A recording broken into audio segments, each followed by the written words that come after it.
Year to date itu asing itu udah keluar puluhan triliun. Invest saham tuh jadi kurang menarik ya. Dari makro dalam negerinya ya, dari Indonesianya yang kurang trustable lah. Jadi kita lihat suatu negara itu lagi bagus atau enggak sebenarnya bisa lihat tercermin dari bursa sahamnya. Nah sekarang tuh saya lebih mentalnya ke investing daripada trading. Karena kalau trading sekarang itu kemungkinan kalahnya tuh lebih besar daripada menang. Jadi cuma dari lihat persentase aja sebenarnya konklusinya adalah it's foolish untuk deep dive ke market dalam kondisi sekarang. Yes, jadi sekarang itu kalau dia trading, dia tuh ibarat kayak gambling. Oh, kondisi lagi kayak gini mendingan gue rem dulu. Yang penting gak jatuh miskin aja gitu. Not doing anything is part of the strategy. It's just a matter of time. Kalau misalnya saya ketemu momentumnya bagus, itu pasti balik lagi. Jadi saya tuh lihat uang itu cuma angka doang sebenarnya. Apa saya kan naik Mercy. Kalau saya nggak naik Mercy itu saya ibarat saya merasa tuh miskin banget. Ya orang ngatain gue terus, gue harus lebih kaya dari dia gitu loh. Tapi no hard feeling ke orang tua. Ada. Ini kalau mau ya, ini saran nih buat Pak Presiden nih. Dia tinggal datang misalnya ke Bursa Efek, ya datang ke Bursa Efek, dia tinggal bilang, saya dukung semua investor saham, to the moon. Udah dia cuma ngomong itu doang. Oke. Pasti market langsung berbalik arah.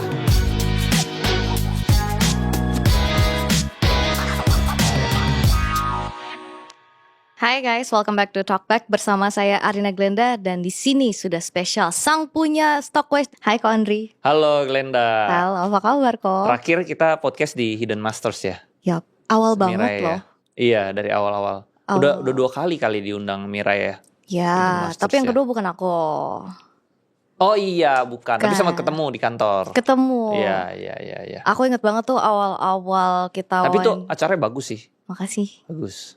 Oke. Dulu saya juga sering nonton yang orang point of view investor lain kan, trader lain kan. Tetap belajar dong kok. Tetap biar tahu setiap orang tuh cara mainnya kan beda-beda. Jadi tahu cara mainnya.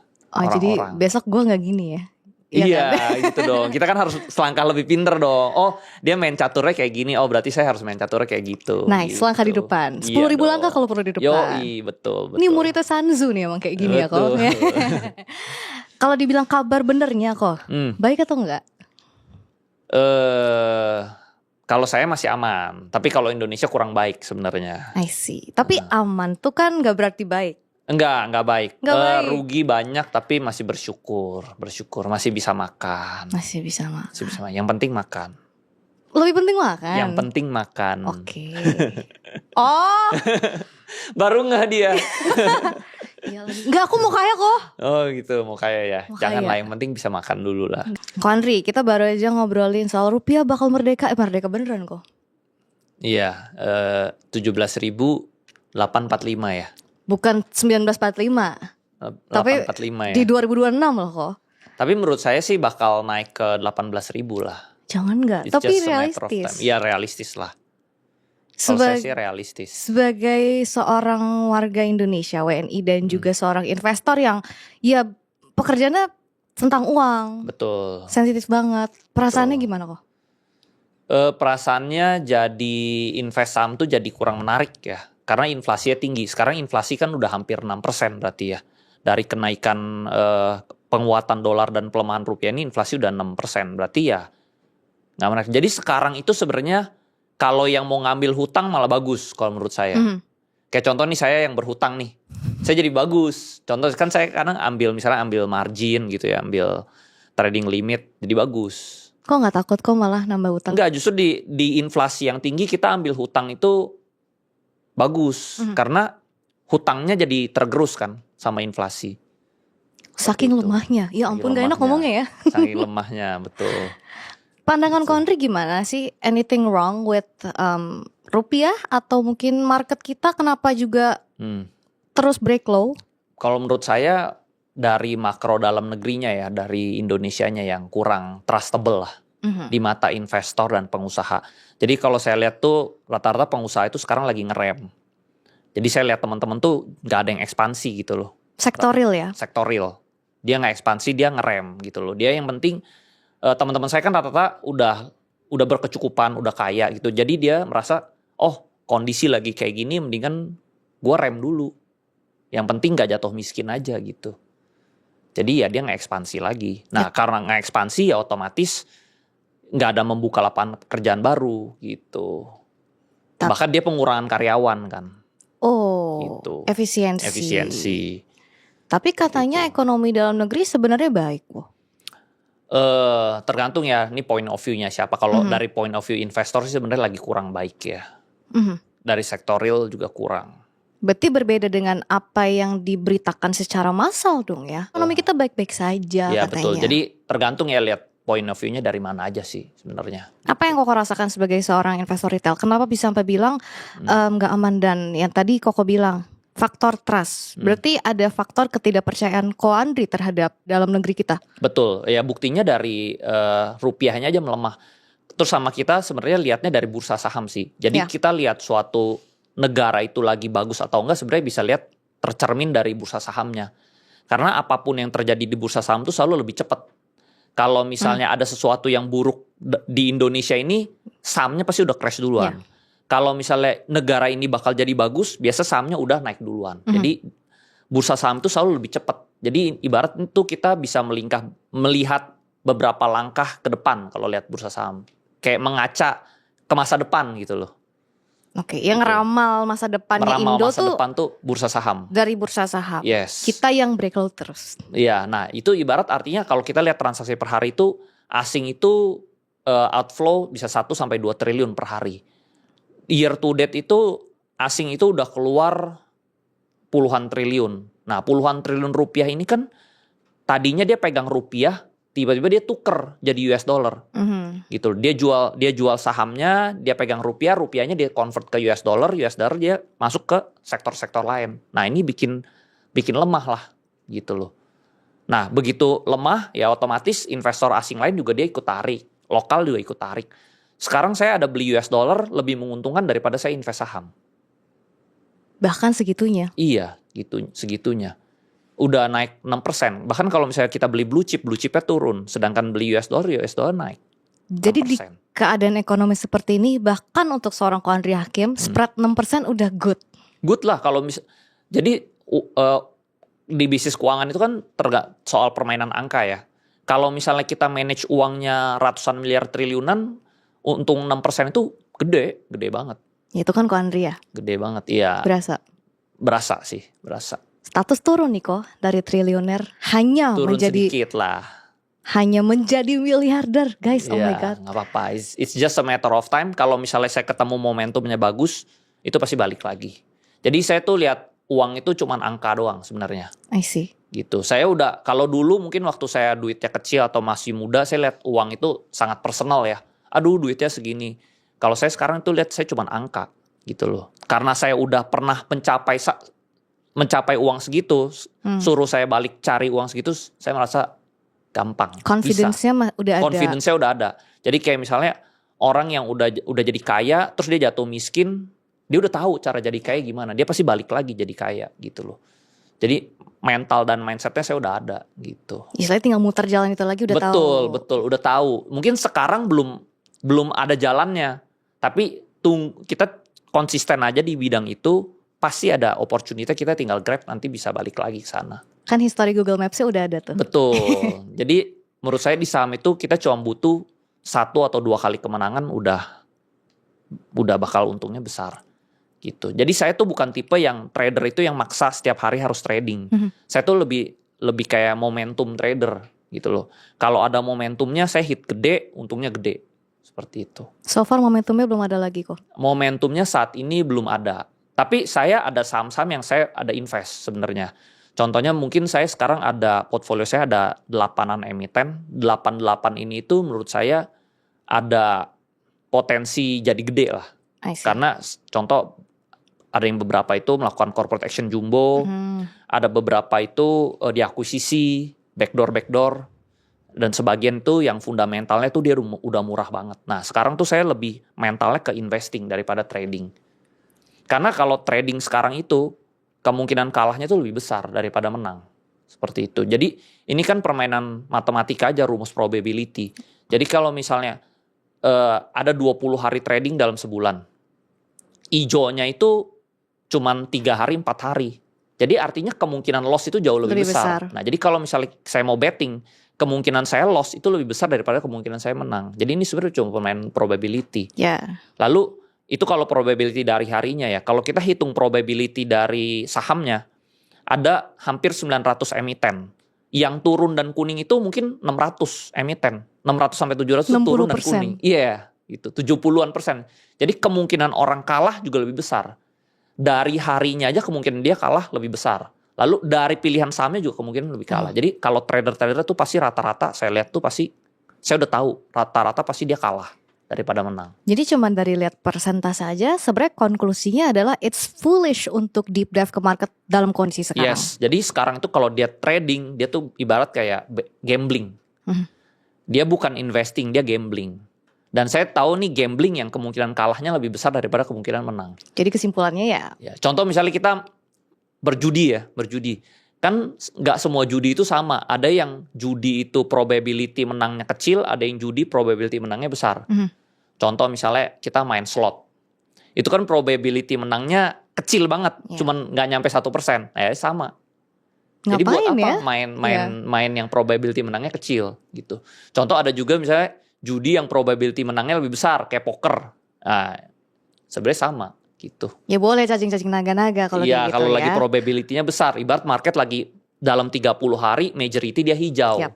Emiten-emitennya rata-rata hijau. Nah, itu boleh mungkin trading gitu. Tapi kalau di market sekarang trading ya ibarat dia maksa di market yang lagi jelek, kemungkinan besar dia kalah. Dan itu adalah bagian dari strategi juga ya kok. Strategi. Jadi not doing anything is part of the strategy sebenarnya. Gak Gitu maksa untuk harus cuan tiap hari anyways. Yes, betul. Saya kan juga suka baca buku perang. Jadi not doing anything itu juga strategi perang gitu loh. Gak maksa. Udah ada momentumnya baru kita nyerang. Seperti itu.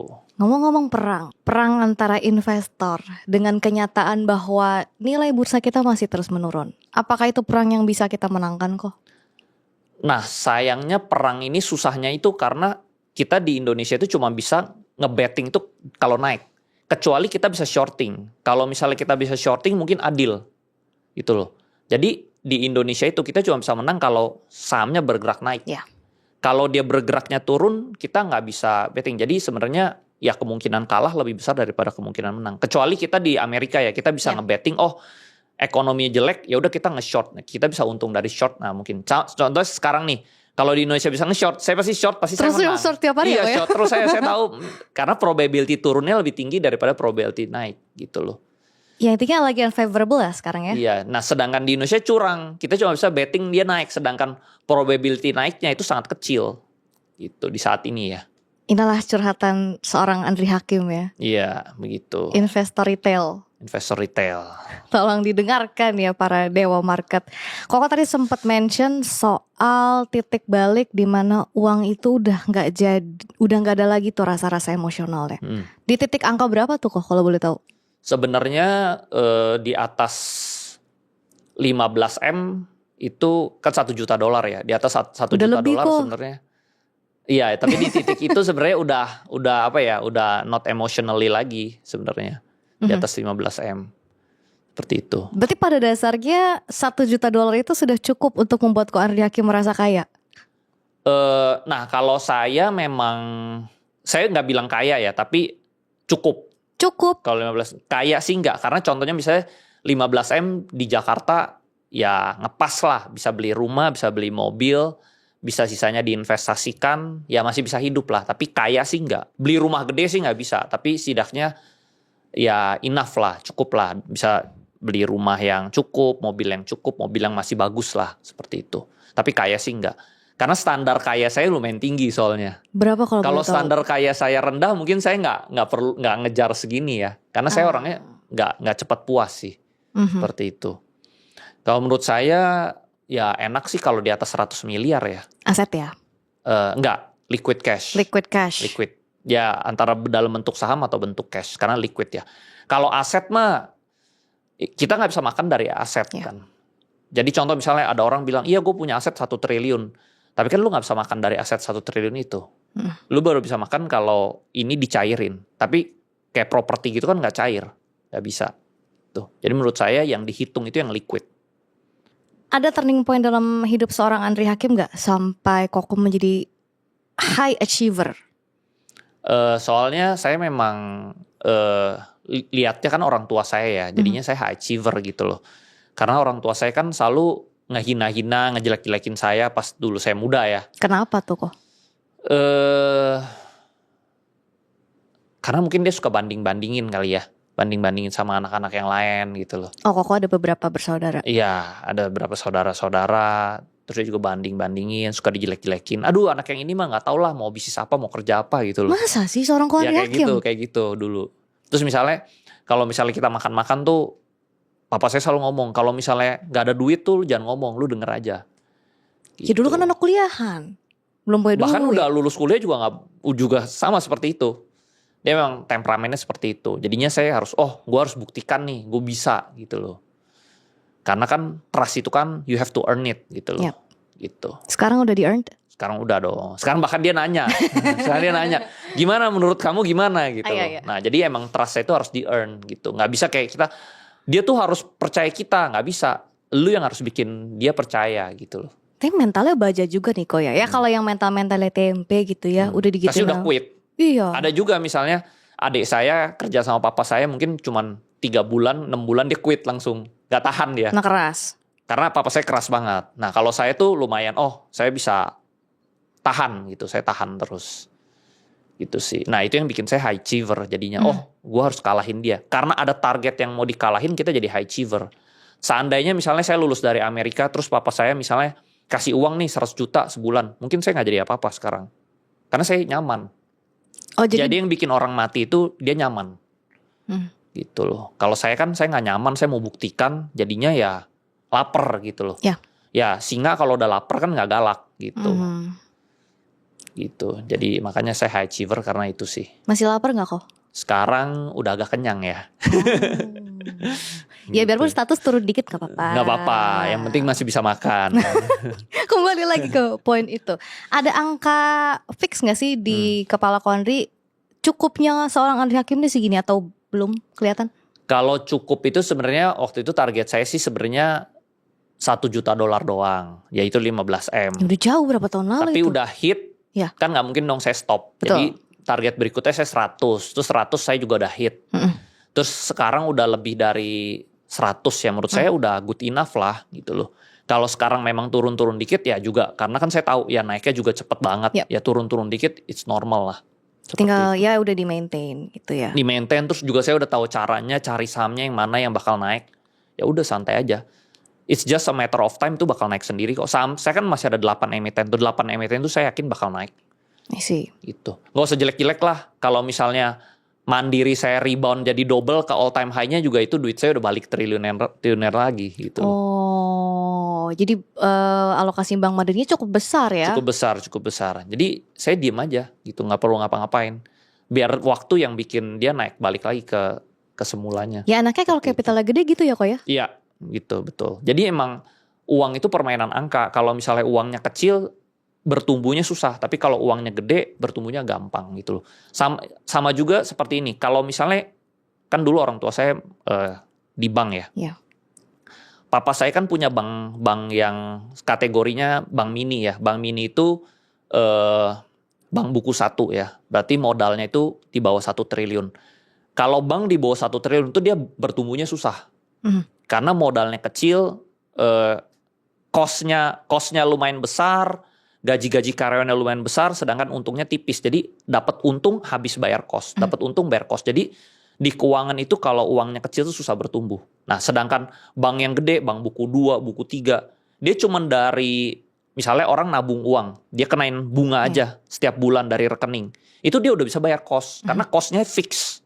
Fix cost-nya tuh segitu-segitu aja.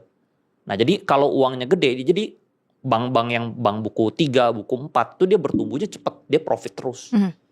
Karena ini permainan angka sebenarnya. Gitu loh. Oke, jadi intinya capitalnya gedein dulu ya kok. Capitalnya harus gede. Kalau capitalnya gede jadi gampang. Kalau capitalnya kecil tuh susah. Di keuangan seperti itu. I see. Ko Andri ini kan namanya sempat muncul di HCS ya. High Concentration Shareholder atau HSC. Katanya sih itu kan memang demi transparansi. Tapi kok kita lihat ada beberapa saham yang baru aja di rebalancing kemarin tuh malah di-kick dan sebenarnya kayaknya gak ada masalah dengan free float kok. Jadi sebenarnya isunya di transparansi atau apa nih kok? Sebenarnya memang kalau asing itu pengennya itu transparansi itu kalau bisa 15%-an gitu loh. Nah sedangkan kita tahu lah di Indonesia itu kan liquidity-nya kecil sekali. Iya. Pemain-pemain sahamnya juga sedikit banget lah. Investor saham di Indonesia kan nggak nyampe 10% gitu loh.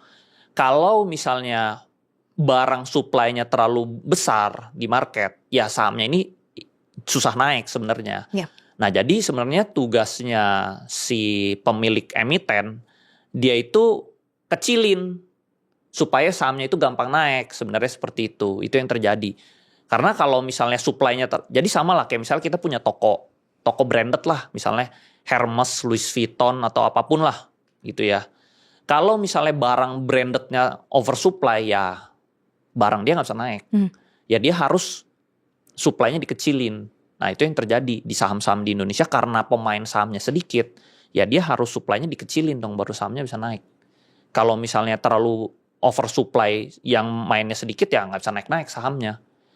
Gitu. Jadi sebenarnya ya it's two side of coins lah. Ada bisa ada yang bilang jelek, ada yang bilang ya memang harus dikecilin supply-nya supaya bisa naik kan.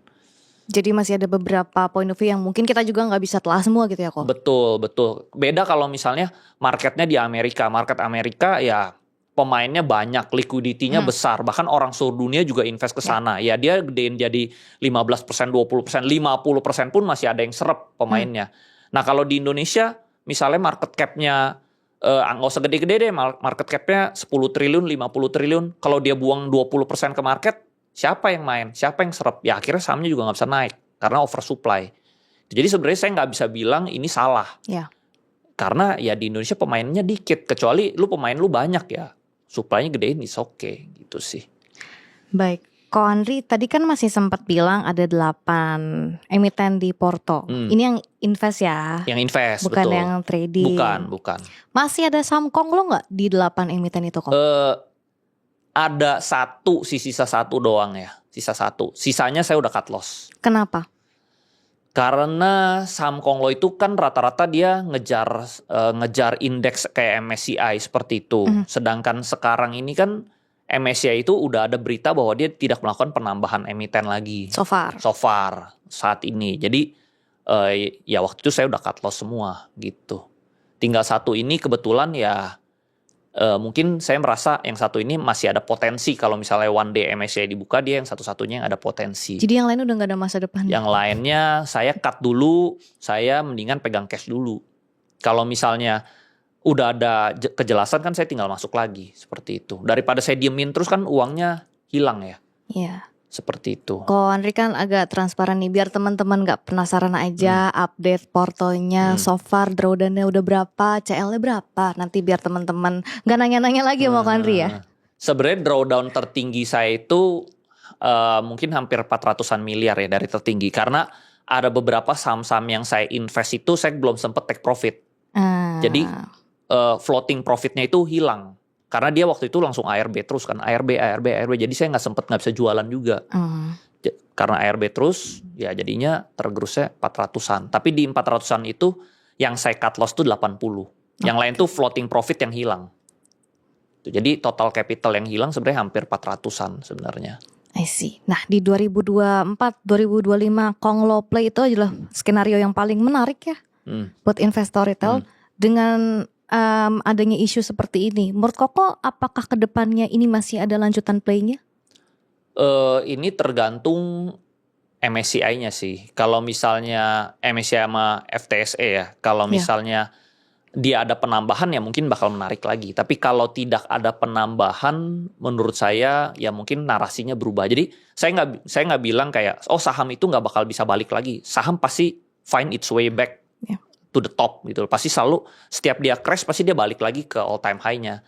Tapi mungkin narasinya aja yang berbeda. Kalau misalnya tahun lalu itu narasinya misalnya mereka masuknya MSCI, mungkin nextnya narasinya mungkin balik ke saham-saham yang fundamental, atau saham-saham yang melakukan corporate action, atau saham-saham yang misalnya backdoor listing, yang Ya. turn around kepemilikan seperti itu.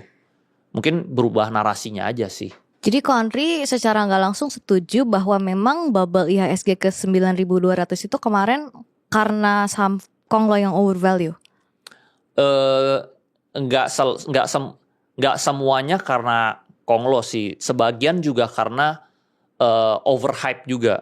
Overhype FOMO. karena FOMO. Karena waktu itu kan Ibu Sri Mulyani diganti sama Pak Purbaya. Lalu Sempet turun kan. udah diganti Pak Purbaya kan langsung bullish kan. Karena mungkin Pak Purbaya gaya komunikasinya kan sangat positif banget soal market. Jadi market tuh lihatnya tuh positif juga gitu loh. Kebawa ya.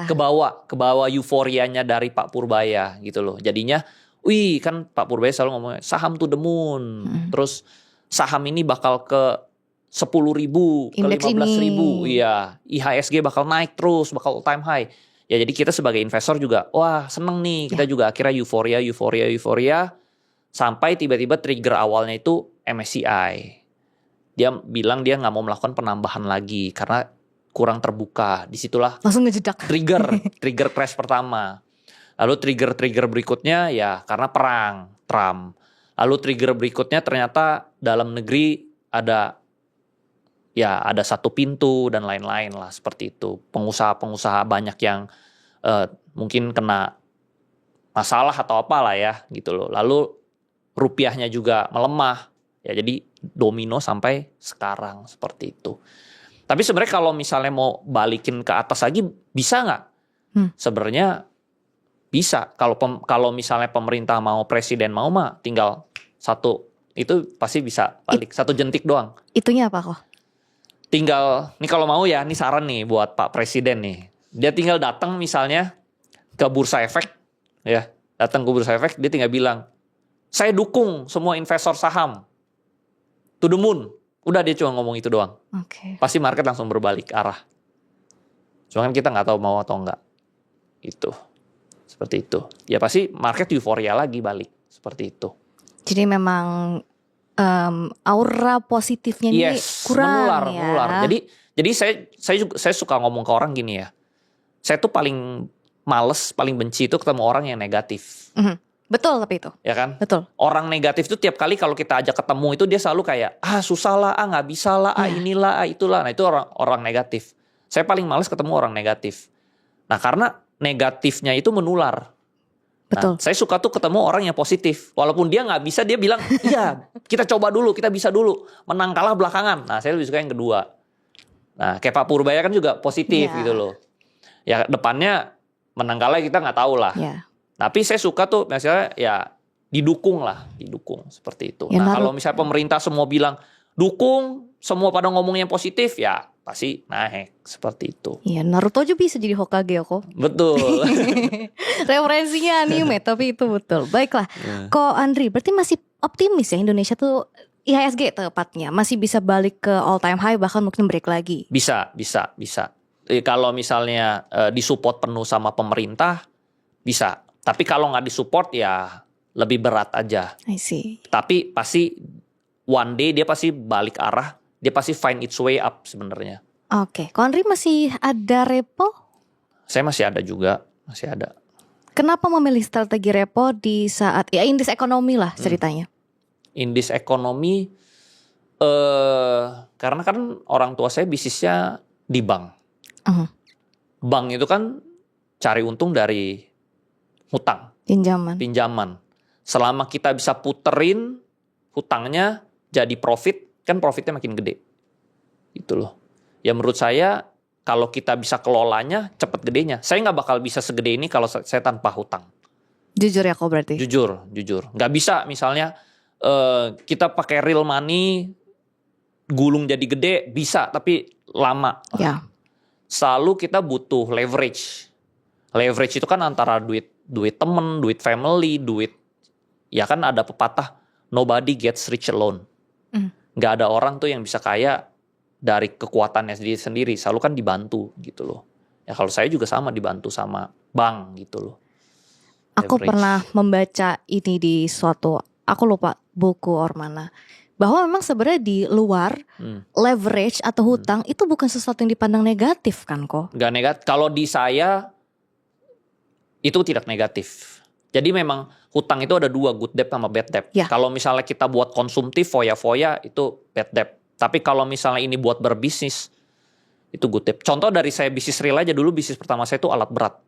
Saya nggak dimodalin orang tua, gimana saya bisa beli alat berat kalau pakai bisnis? Kalau misalnya pakai uang real tanpa hutang. Saya kan bisa beli alat berat tuh karena saya pinjem uang dari bank, terus saya cicil alat beratnya. Jadi dari saya berbisnis pun saya jadi gede karena hutang. Ya di saham pun juga saya bisa gede karena hutang. Tanpa hutang ya saya nggak bisa segede sekarang lah, seperti itu. Kalau dengan keadaan bursa sekarang gitu, yang tadi kau bilang trading agak sulit. Untuk repo sendiri masih possible kok mengembalikan semuanya? Possible. Karena saya money managementnya ketat banget. Saya tinggal alokasikan beberapa porsi itu, contoh misalnya dari Bank Mandiri. Dia bagi dividen aja udah 11,5%. Ya kan? Setahun bagi dividennya 2 kali. 2 kali itu total 11,5 ya. Dari 11,5 aja udah ketutup 90% hutangnya. Sisanya saya tinggal masuk-masuk yang lain-lain, ya berarti saya tinggal nutupin 2-3% lagi kan gampang. Buat saya sih gampang. Seperti itu. Berarti margin juga ambil kok? Enggak sih, saya ambil salah satu. Jadi kita memang ambil salah satu aja, mau repo atau margin, seperti itu. Tapi pernah nyoba margin? Pernah, semuanya saya pakai. Margin, trading limit, repo semua saya pakai. Dulu, cuman saya tinggal switching. Kalau misalnya duitnya kecil banget, ya mungkin dia repo nggak disetujui lah. Pakainya trading limit. Nanti begitu duitnya udah gede, dia ganti margin. Udah duitnya lebih gede lagi, dia ganti repo. Seperti itu. Oke. Di balik nama besar seorang Andri Hakim yang kayaknya sekarang semua saham apa yang dipom-pom segala macam nengok ke Koko Andri. Iya. Saya nggak tahu apa-apa. Nggak tahu. Tiap sebut kali Andri Hakim. Andri Hakim terus ya. Bahkan nama saya dipakai di sana sini, di emiten sana sini. Bahkan waktu itu ada emiten yang mau RUPS aja ya. Dia masuk daftarnya itu Andri Hakim. Padahal saya nggak pernah beli saham itu. Terus Koko gimana? Ya saya diemin aja sih ya. Kok didiemin? Saya orangnya males drama. Gitu. Saya males drama. Ya terserah lah gitu. Akhirnya dihapus nggak? Saya diemin aja. Saya bilang saya nggak ada pegang saham itu. Saya cuma klarifikasi aja palingan gitu loh. Cuman nama saya suka dipakai-pakai di mana-mana gitu. Sisanya asumsi publik berarti. Asumsi publik, betul. Kayak misalnya Ko Andri ada di saham ini juga loh, Ko Andri. Padahal saya belum tentu gitu. Tahu aja enggak Pakai gitu aja, ya. iya, pakai gitu. Kaget ya kok ya? Nggak kaget sih, ya cuman klarifikasi aja palingan gitu loh. Awal-awal invest, aku ingat yang tadi Koko bilang kita pertama kali ketemu itu followers Ko Andri itu masih 20.000 loh kok. Iya, masih dikit. Sekarang udah mau 1 juta something. Iya, saya naiknya memang cepet banget ya. Pernah nyangka nggak menjadi figur yang sebesar ini di dunia pasar modal Indonesia? Enggak, bahkan saya bakal jadi full time investor aja saya nggak pernah kepikiran. Nggak kepikiran. Dulu saya kepikirannya saya paling jadi pebisnis aja. Tok. Iya, bisnis tok. Nggak pernah saya kepikiran bakal jadi full time investor saham, nggak pernah. Bakal jadi influencer saham juga nggak pernah. Saya cuma dulu suka posting aja gitu loh. Tradingan saya posting ke Instagram. Cuman iseng-iseng aja, lucu-lucuan gitu loh. Saya nggak tahu jadi viral, jadi gede gitu, jadi rame gitu loh. Nggak tahu. Nggak pernah saya rencanain lah. Bahkan kelas Stockwise aja saya nggak pernah rencanain. Cuman banyak yang minta orang banyak minta diajarin, ya udah kita ajarin iseng. Taunya jadi gede gitu. Nggak ada yang nyangka sih. Kalau Andri kan kayak orangnya happy go lucky, maksudnya kayak gitu nggak mau drama. Tapi pernah nggak sih ada momen dimana nama besar ini justru malah jadi ngeganggu hal anything gitu dalam Ko Andri? Betul, ngeganggu sih. Jadi memang ada pepatah itu paling enak itu kaya dan tidak terkenal. Karena kita bisa kemana-mana aja, nggak ada yang tahu. Mau makan di restoran manapun, tenang-tenang. Sekarang jalan kemana aja orang minta foto gitu loh. Jadi nggak enak, nggak nyaman. Nggak nyaman dengan hal itu. Nggak nyaman. Sekarang saya orangnya introvert sebenarnya. Saya tuh dari dulu sebenarnya sukanya di belakang layar. Dulu saya waktu ngajar aja saya sukanya tuh via online doang. Saya nggak nyaman tuh berdiri di atas panggung gitu loh. Jadi itu secara accident gitu. Saya nggak pernah bakal jadi public figure yang di umum itu nggak pernah, karena saya introvert orangnya, gitu. Tapi dijalanin anyways ya. Secara nggak sengaja, makanya nggak sengaja. Tapi so far ngejalanin Sengaja. ini biarpun dengan segala macam ups and downs-nya happy kok. Sebenarnya ya karena udah terlanjur, ya udahlah dijalan. Jadi sebenarnya bukan karena saya nyaman ya, karena udah terbiasa. Nah, Sudah terbiasa di undang-undang, jadinya terbiasa di depan panggung gitu. Sebenarnya sih nyaman sih enggak gitu loh. oh gitu. Karena besoknya saya energinya habis biasanya. Kalau Bener. ketemu banyak orang. Bener. Gitu. Bener. Oh berarti introvert juga? Iya. Wah, kalau introvert iya besoknya energinya habis kan. Kayak Gak harus usah. di rumah sendiri gitu loh. Gak usah besoknya. Abis Sorenya. ngobrol sama orang itu, dadah, dah. Diem kan? Gitu. Iya sama saya juga gitu. Oh. Energinya habis. Coping mekanisme Ko Andri itu gimana kalau abis capek, lelah menghadapi dunia gitu? Di rumah aja sih sendiri. Sendiri. Ya di rumah sendiri. Ngapain kalau lagi sendiri kok? Nonton YouTube kali ya. Nonton YouTube ya. Nonton YouTube atau ya kutak-kutik handphone. Itu doang sih. Baca buku. Itu doang sih. Oh. Tapi Jadi- saya suka adrenalin. Jadi saya kadang ya belakangan ini main go-kart atau apalah seperti itu. Ya memang ya adalah kegiatan Ada yang kegiatan, ada dilakukan. kegiatan. Betul. Ko Andri kan biarpun investor besar tetaplah ada fakta masih lah manusiawi ada emosionalnya ya kok ya. Pernah gak sih ngambil decision investasi? Ternyata decision itu setelah dipikir-pikir cukup emosional dan tidak logis. Oh pernah pastilah. Contohnya misalnya ada saham tiba-tiba naik, ya kita FOMO kan, ikut beli kan. Ternyata cuman gara-gara FOMO doang. Ya itu artinya kita trading. Kalau trading yang penting ya kalau udah naik saya buru-buru TP, kalau turun saya cut loss. Adalah tetap ada. Cuman saya tetap sekarang tuh lebih hati-hati, jangan sering-sering FOMO terus. Gitu loh. Di kondisi market yang lagi jelek itu FOMO itu biasanya rugi end up-nya. Iya. Tapi kan kita nggak mungkin nyemplung terus. Pasti rugi sekali belajar nih. Ya. Gitu sih. Jadi emosionalnya itu paling ya FOMO. FOMO sih. Kalau kita look back ke let's say 5-10 tahun lalu, Ko Andri yang sekarang dan yang dulu pasti beda dong. Lumayan jauh sih bedanya ya. Apa yang berbeda kok? Dulu itu saya apa aja saya kerjain. Waktu saya Pekerjaan? miskin. Iya, pekerjaan. Miskinnya Koko seberapa sih? Miskinnya saya itu pokoknya ya itu ya duit di bawah 1M, di bawah 5M itu menurut kalau kategori saya Iya, miskin ya. kategori ya. Ini kan beda-beda tiap Beda-beda orang setiap ya. orang point of view. Kan contohnya misalnya papa saya, standar saya selalu papa saya. Papa saya kan naik Mercy. Kalau saya nggak naik Mercy itu saya ibarat saya merasa tuh miskin banget. Gagal gitu ya? loh. Saya merasa gagal.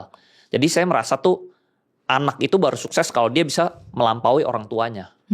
Nah kebetulan orang tua saya tuh posisinya udah, mungkin saya nggak bilang dia konglomerat, dia posisinya lumayan lah. Jadi standar lu tinggi lah ya. Iya gitu. lumayan standarnya tinggi. Jadi saya baru bisa menganggap diri saya sukses kalau saya udah mengalahkan dia gitu loh. Setidaknya mobil dia S-Class, setidaknya sejajar deh mobil saya harus S-Class juga. Gitu loh. Kalau saya mobilnya belum S-Class, saya merasa diri saya belum sukses gitu loh. Jadi standarnya tinggi gitu. Berarti sekarang udah sukses ya kok? Udah. Sekarang mobil saya udah lebih mahal dari mobil dia. Banyak gitu. lagi? Enggak lah, enggak banyak lah, sedang. Gacuan mobil. Sedang. Yang penting gak beli private jet kan kok? Enggak. Beda. Ada beberapa teman-teman ngajakin, yuk patungan beli private jet. Cuman saya merasa saya belum pantas lah naik private jet. Masa seorang Ko Andri gak pantas naik private jet? Belum pantas lah. Nantilah. Tunggu lebih kaya lagi lah baru private jet, belum pantas lah. Mungkin kalau saya di Amerika, tinggal di Amerika mungkin private jet tuh oke. Tapi kalau tinggal di Indonesia private jet mau kemana? Kalau Amerika kan dulu saya memang kuliah di Amerika. Kota-kota di Amerika kan rata-rata sudah maju semua. Iya. Jadi pakai private jet pun nyaman. Kalau di Indonesia kan yang baru apa? Jakarta, Bali, Surabaya. Belum perlu gitu ya. Belum perlu ya guys. Kalau udah perlu baru nanti. Betul. Kalau ditanya untuk menjadi Ko Andri Hakimah sekarang, ada nih orang yang pengen ikutin jejak, pasti banyak. Apa sih yang Ko Andri korbankan? Korbankan mungkin yang pengorbanan paling besar pasti waktu ya. Mhm. Gara-gara saya ngejar uang ini kan jadinya saya nggak merit nih. Oke. Gitu. Jadi saya tuh tunda terus gitu loh. Karena saya merasa dulu tuh kalau saya belum kalahin orang tua saya tuh saya nggak bisa settle down. Gitu loh. Saya baru bisa settle down kalau saya udah ngalahin dia gitu loh. Karena goal saya yang pertama itu gue harus kalahin dia nih. Ini orang ngatain gue terus, gue harus lebih kaya dari dia gitu loh. Tapi no hard feeling ke orang tua? Ada? No hard feeling, dulu sih saya ada kepahitan sih. Dulu sih saya benci banget ya. Tapi sekarang begitu saya udah lebih sukses dari dia ya udah hilang. Jadi kita tuh sebenarnya cuman benci itu karena orang ini tuh lebih atas dari kita. Kalau setelah kita udah lebih atas dari dia, kita udah gak ada rasa benci. Gitu loh. Jadi yang orang-orang yang benci kita itu rata-rata dia di bawah sebenarnya. Contoh lah misalnya ada orang di sosmed dia upload foto mobilnya. Foto misalnya mobilnya misalnya Ferrari. Flexing katanya nih. Nah orang-orang yang di bawah selalu kan bilang, oh ini flexing nih, pamer nih. Nah itu karena dia di bawah. Once kita udah punya Ferrari juga, dia upload foto Ferrari, itu cuma mobil biasa buat saya. Saya nggak menganggap itu flexing. Gitu. Jadi ini cuma point of view doang sebenarnya. Gitu. Ya sama dulu waktu saya di bawah, saya lihat wah ini orang punya Lamborghini, posting Ferrarinya, wah ini kayaknya pamer nih gitu loh. Karena kita di bawah. Tapi once saya udah punya Ferrari juga, punya McLaren, saya lihat orang posting McLaren atau Ferrari. Itu cuma mobil. Saya lihat itu cuma kayak mobil doang. Saya juga bisa beli gitu loh. Jadi udah nggak ada flexingnya lagi, udah nggak ada, hard feelingnya udah hilang. Nah sama juga dendam dulu waktu saya di bawah papa saya kayaknya kesel gitu loh, diinjek-injek dia. Karena kita butuh validation. Tapi once kita udah di atas dia, lu katain gue apapun terserah. Toh gue lebih kaya dari lu. Katain aja gak apa-apa kok. Gitu loh. Jadi saya udah gak butuh validation gitu loh. Silakan. Gitu silakan, katain aja. Gitu loh. Udah biasa. Gak sakit gitu, gak berasa gitu. Karena saya di atas gitu loh. Seperti itulah kurang lebih. Sakitnya kalau Andi sekarang emang kalau diapain kok? Dulu sih saya sakitnya kalau dihina sih. Sekarang gak ada ya. Wah, jadi uang tuh oke banget ya. Iya betul, uang itu kalau misalnya orang bilang uang itu bukan segalanya, ya tapi segalanya butuh uang sih gitu. Betul. Jadi ya udah aman lah. Tadi katanya ngorbanin waktu. Jadi saya sekarang ya jadi misalnya dulu harusnya saya bisa merit muda, tapi sekarang kan saya tunda-tunda terus, saya cari uang terus gitu. Jadi kebanyakan waktu saya itu pakai buat kerja sih. Jadi sebenarnya memang ada desire untuk memiliki pasangan hidup ya? Pasti dong. Nah sekarang tuh memang, saya udah berhasil ya, memang saatnya mungkin saya udah mau settle down memang. Udah mau saatnya, settle down. Gitu. Jadi lagi nyari nih kok. Lagi nyari, tapi gak ketemu gitu. Oke. Gak segampang itu. Mungkin waktu muda gampang ya. Mungkin Glenda juga ada ini kali ya. Apa tuh? Ada insight gitu. Kalau waktu muda kan dulu kan gampang kan. Kayak siapa aja kita bisa suka nih. Salah nanyanya.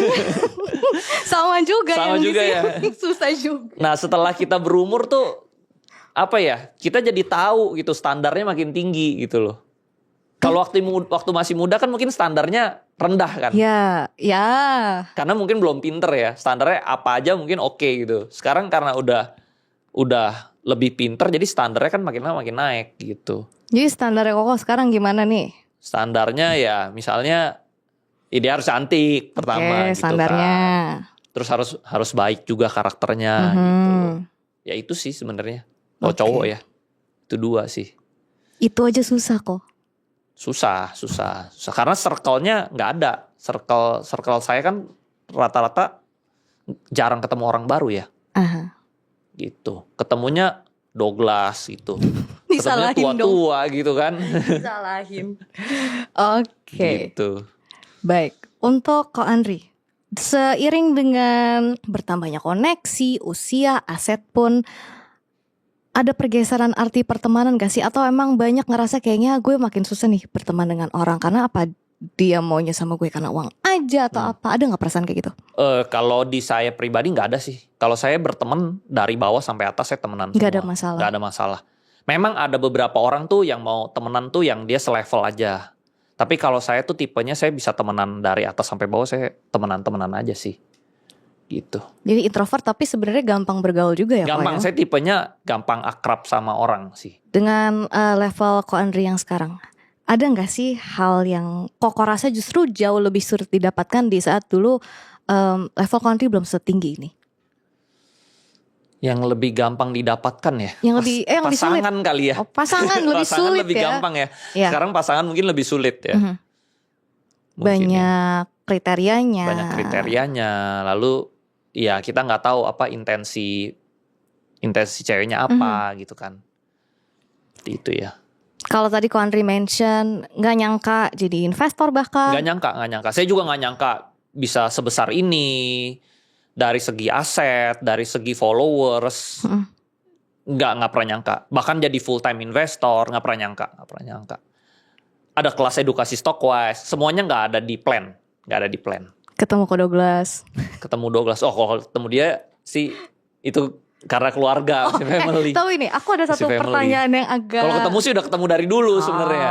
Tapi juga saya dulu tuh bidang kita sendiri-sendiri.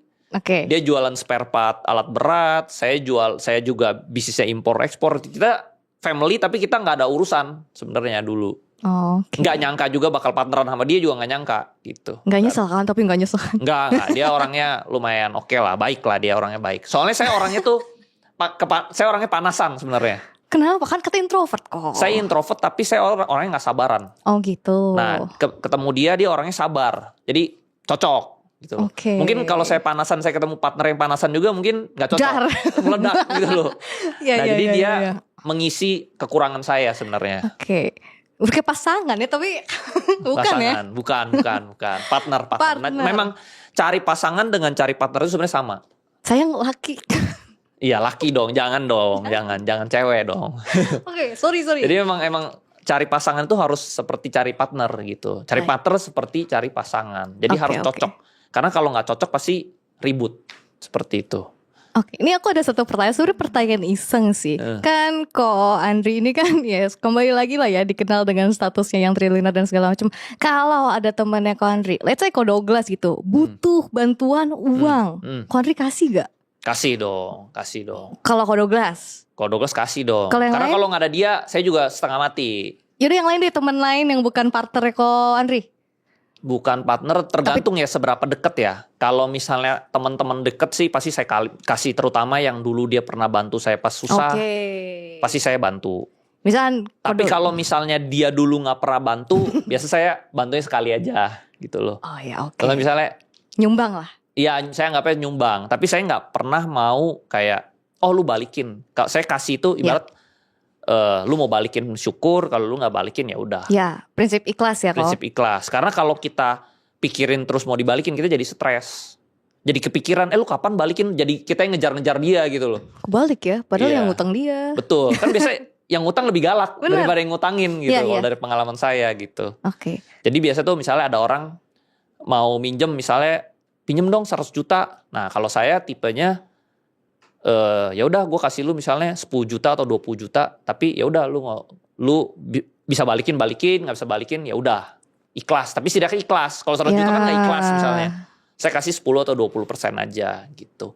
Atau enggak misalnya kalau ada family ya saya bantu sekali. Setidaknya saya pernah bantu dia gitu. Jangan sampai saya nggak pernah bantu sama sekali. Nah tapi kalau berikutnya dia minta lagi, nggak dikasih.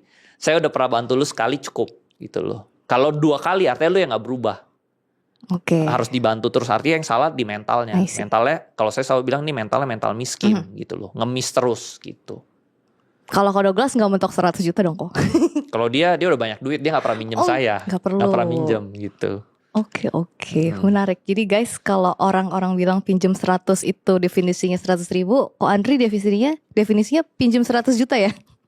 Tergantung. Tapi kalau misalnya perlu, saya lihat juga kalau misalnya dia urgent banget, perlu banget ya pasti saya pinjemin sih. Jadi menjadi seorang investor, menurut Ko Andri memang jalan hidup Ko Andri yang tepat?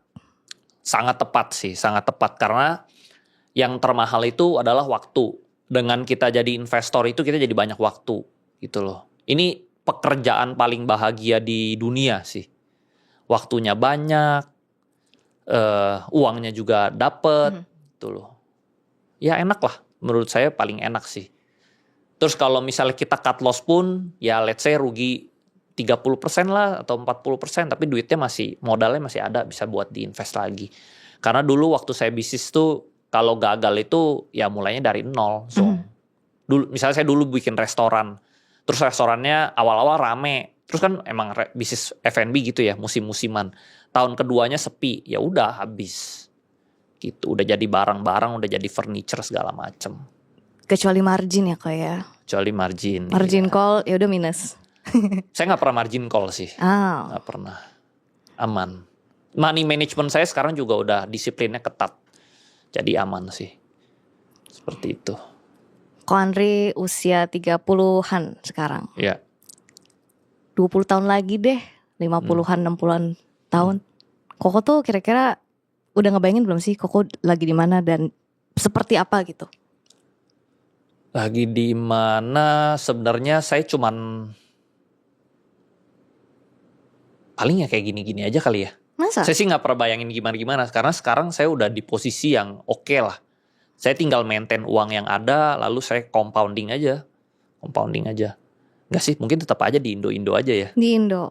Tetap Masih di cinta Indo ya? Kalau cinta Indo pasti cinta Indo. Karena dulu saya kuliah di Amerika, saya punya kesempatan buat tinggal di Amerika. Tapi saya tinggalin Amerika, saya balik ke Indonesia. Saya S2 di Amerika loh. Kalau misalnya saya mau cari kerja, saya mau green card sebenarnya bisa.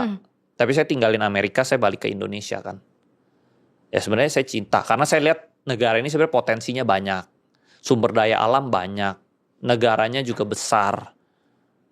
Ya cuman nggak di manage dengan tepat aja sebenarnya. So hopefully kedepannya bisa di manage dengan jauh lebih baik. Betul. Kalau di Talkback kita selalu mengencourage narasumbernya untuk mengeluarkan unek-uneknya of the mind on the mic. Boleh dong kok dibagi apapun itu kepada teman-teman. Unek-uneknya ya. Pesan, kesan. Unek-unek saat ini belum ada yang gimana-gimana sih. Sebenarnya unek-uneknya cuman ya harusnya negara kita bisa lebih well managed, rupiahnya lebih menguat, jadi investasinya lebih bagus lagi, lebih banyak investor lagi masuk ke Indonesia, perusahaan-perusahaan yang IPO di bursa saham yang bagus-bagus juga lebih banyak lagi, jadi lebih ramai lagi. Ya jadi ya investor-investor juga lebih banyak lagi masuk ke Indonesia. Lalu misalnya mungkin kalau dari segi pajaknya mengecil gitu ya. Karena kan saya dulu kuliah di Amerika itu sebenarnya pajaknya itu kalau misalnya kita beli kendaraan tuh sebenarnya nggak besar ya pajaknya. Jadi mobil-mobil di Indonesia tuh sebenarnya 2 kali lipat lebih mahal dari mobil di Amerika gitu loh. Ya menurut saya bagusnya kayak Dubai gitu misalnya, pajaknya kecil tapi menarik investor lebih banyak lagi masuk ke Indonesia, marketnya lebih besar lagi, turis asingnya juga makin banyak lagi di Indonesia. Ya itu yang harus dibenahi sama pemerintah seperti itu. Itu aja sih. Ya kalau misalnya makin banyak lagi ya orang lokalnya juga makin kaya lagi seperti itu. Jadi banyak kondi-kondi baru ya? Iya betul. Kondi, thank you so much. Thank you so much. Oke guys, ini dia akhir dari episode kali ini. Jangan lupa stay tuned for the next episode of Talkback. Bye.